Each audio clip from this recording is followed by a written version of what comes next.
大家好，欢迎来到丽丽养生馆，我是丽丽。在看视频之前，请您给我点个小爱心，您的鼓励就是我进步的最大动力。一说到关节炎，大部分人都会想到老年人，认为只有老年人才会得，这种惯有的思想应该要及时的纠正了。随着社会进步，很多疾病的发病年龄都在向年轻人发展，关节炎也不例外。在以前还真是老年人比较高发，可是近些年的患病数据中，会发现关节炎的患病年龄已经不再集中老年人了。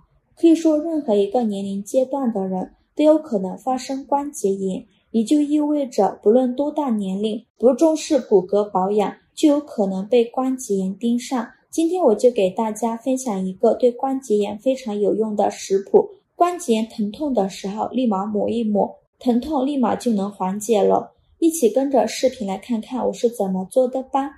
首先准备小把松叶，松叶最好选择新鲜的，一次不要太多，我这里准备了60克。我们先给它简单的处理一下，用剪刀把松叶根部老掉的这部分剪下来，不要了。松树冬夏常青，凌寒不凋，民间视松树为长寿的吉祥物，而道教更将松树视为仙树。中医4大经典著作之一《神农百草经》将松列为能起到维护生命、有助于长寿的上药。松针、松脂、松子、松果、松树皮、松节、松花等均可食用和入药。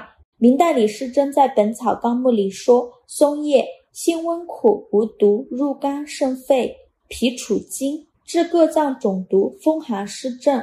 中草药的民间单方已指出，洗7叶松针针灸可治关节炎、风湿痛。视频看到这里，你就能知道松叶的功效居然这么强大了，真的是太长见识了。剪好后再把松叶放大盆中，倒入适量的清水，把松叶清洗干净，把表面的灰尘清洗掉。洗净后控水捞出，放到厨房纸巾上，把表面的水分给它擦干。擦干后放一旁备用。接着准备一个干净的玻璃瓶，取一小把松叶，用剪刀把松叶剪成小段，长度约3厘米左右，剪到玻璃瓶里。此外，从西医角度来说，松叶含有较为丰富的氨基酸、维生素、微量元素等物质，可以用于治疗夜盲症、维生素 C 缺乏症、营养性水肿等疾病，还可以用于防治流行性脑炎、流行性感冒等。松叶由于资源较为丰富，被广泛应用于食品、饲料以及化妆品中。同时，松叶较安全，无明显毒副作用，但性燥，长时间服用后易伤血，因此许虚者慎用。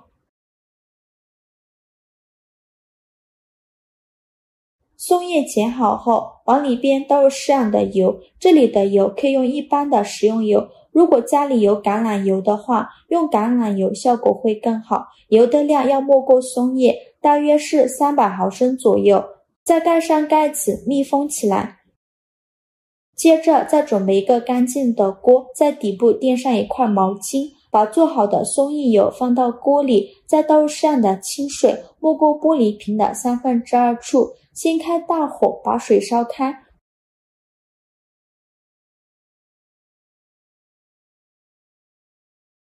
水烧开以后，转中小火，把松叶油隔水熬煮40分钟。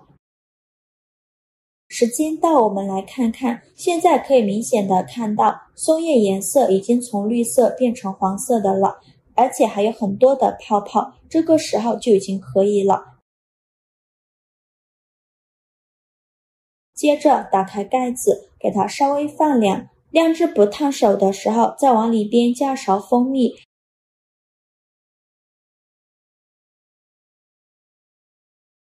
用勺子搅拌搅拌，把蜂蜜搅拌至融化。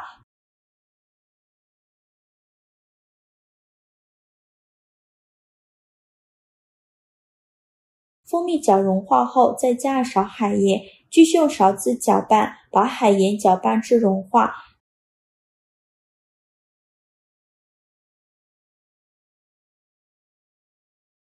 海盐搅拌融化后，再加一勺碘，碘对关节炎、关节疼痛和关节钙化都非常有效，碘只需要加一勺就可以。继续用勺子搅拌均匀。